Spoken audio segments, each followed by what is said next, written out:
শাহজাহান মমতাজের জন্য তাজমহল নির্মাণ করেছিলেন। মমতাজকে ভালোবেসে কি বেশি জানি না আমি অত, কিন্তু সম্রাট অশোক গৌতম বুদ্ধকে ভালোবেসে এরকম 84,000 স্তূপ নির্মাণ করে গেছে। শুধু স্তূপ তো নয়, স্তূপের সঙ্গে বিহার। তা আপনারা কোনটাকে প্রেম বলবেন? শাহজাহানের প্রতি মমতাজের ভালোবাসা, না ভগবান বুদ্ধের প্রতি সম্রাট অশোকের ভালোবাসা, সম্রাট কুষাণের ভালোবাসা, গুপ্ত বংশে সমুদ্রগুপ্তের ভালোবাসা? হ্যাঁ, ওই এলাহাবাদ প্রশস্তি নিয়ে আমার অনেক কিছু বিষয় অ্যানালাইসিস করার আছে, একদিন আমাদের সঙ্গে করবো, বুঝলেন তো। এলাহাবাদ প্রশস্তি নিয়ে ওটা আদুতে গুপ্ত বংশের কিনে এটা আমার খুব সন্দেহ আছে, এবং সেটা নিয়ে বর্তমানে অনেক গবেষণাও হয়েছে। দেখুন ডিজাইনগুলো, দেখুন সেই সময়কার এখনও কিছু কিছু জিনিস রয়ে গেছে। হ্যাঁ, ডিজাইনগুলো একটু দেখুন।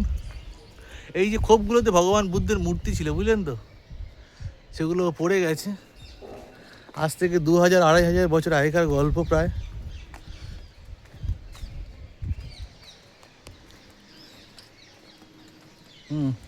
এখানে কিছু ফটো গ্যালারি আছে।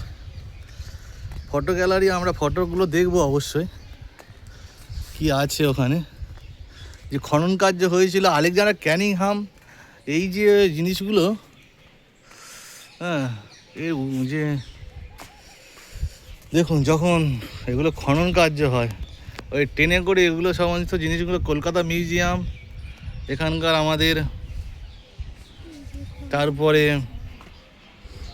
এশিয়াটিক সোসাইটিতে, এই দেখুন এই যে খনন কার্য হচ্ছে সব, এগুলো তো ভেঙে সব মাটি চাপা পড়ে গেছিলো, ভেঙে দিয়ে মাটি চাপা ফেলে দিয়েছিল, মানে অনেক দিনের পলি টলি জমা পড়ে মাটি চাপা পড়ে গেছিলো।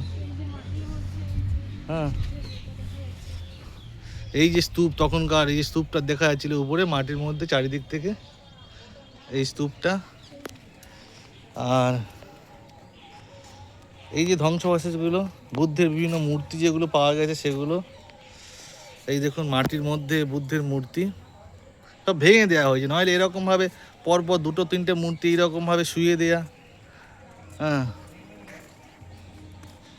এগুলো এই অশোকের যে স্তম্ভ, এখানে অশোক স্তম্ভ, এখানে সাঁচি, এই যে সারনাথ থেকেও আমরা অশোক স্তম্ভ পাই। দেখুন এই যে খনন কাজের ফলে ছবি আছে, এই যে বিহারের খনন কাজের ফলে যে অশোক স্তম্ভ, এই দেখুন এটাও পায়। হ্যাঁ, আর এই যে মেন যে,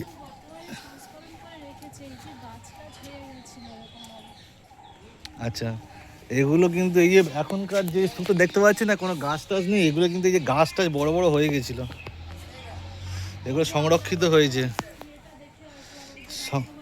সংরক্ষণ করে রাখা হয়েছে। এটা দেখুন,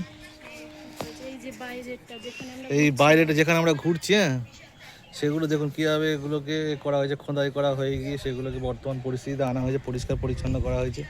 আর যেখানে আমরা ঘুরছিলাম সেই জায়গাটা দেখুন, যখন খনন হয় সেই জায়গা, এই দেখুন একটা পার্ট যেরকম ঘুরছিলাম আমরা, সেগুলো কীভাবে খনন কার্য হয় সেই সময়কার ছবি এগুলো। এইগুলো এই দেখুন, এই তারপরে এগুলো আস্তে আস্তে এগুলোকে পরিষ্কার পরিচ্ছন্ন করে বর্তমান এই যে জায়গাটাকে এই রকমভাবে আমরা যেটাকে দেখলাম, এই রকমভাবে একটা আমরা স্ট্রাকচার মোটামুটি পেলাম। ঠিক আছে, আচ্ছা, আমরা সামনে দুটো একটা নেম প্লেট আছে, হ্যাঁ, দুটো প্লেট আছে। আচ্ছা, এখানে আরও কিছু আছে দেখুন, এই ধ্বংসাবশেষে। হ্যাঁ, এই দেখুন যে এই যে আমরা বলছিলাম না যে মূর্তি ভেঙে ভেঙে গেছে, মূর্তির বেদি আছে, এই দেখুন অশোকের পিলারের ধ্বংসাবশেষ, এই অশোকের পিলারের ধ্বংসাবশেষ। এই যে অশোক স্তম্ভ, এই অশোক স্তম্ভ। আর এই যে বলছিলাম না বেদিতে সমস্ত বেদি আছে, বেদিতে ভগবান বুদ্ধের মূর্তি ছিল, দেখুন এই যে মূর্তিগুলো ভেঙে গেছে। এই দেখো, এখানে একটা প্লেট আছে, প্লেটে কিছু লেখা আছে। দেখুন, ধম্মেক স্তূপ। ধমেক স্তূপ, ধমেক স্তূপটা হচ্ছে আমাদের এখানে। একটু আপনারা যারা ভিডিওটা দেখছেন অবশ্যই কিন্তু একটু পজ করে জিনিসটা সম্পূর্ণভাবে পড়ে নেবেন। আমি তাড়াহুড়ো করে পড়তে যাচ্ছি, কিন্তু পড়াটা কিছুটা ভুল হয়ে যাচ্ছে, যার ফলে আমি আর পড়ছি না, বুঝলেন তো। আচ্ছা, হ্যাঁ, এই যে ভিউসটা দেখুন। আর ধমেক স্তূপটা কোনটা বোঝা গেল। আচ্ছা, এই যে স্তূপটা, এটাই হচ্ছে ধমেক স্তূপ। এই যে স্তূপটা, এটা হচ্ছে ধমেক স্তূপ। হ্যাঁ হ্যাঁ। আর এখানে শিল্পকলা আছে। হ্যাঁ, এখানে শিল্পকলাগুলো দেখুন।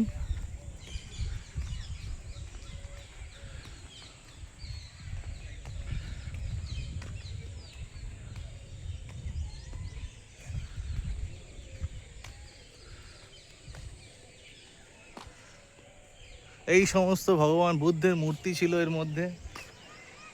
হ্যাঁ, সমস্তটাই আজ নেই কিছু। ঠিক আছে, এই পর্যন্ত। ওকে, বাই।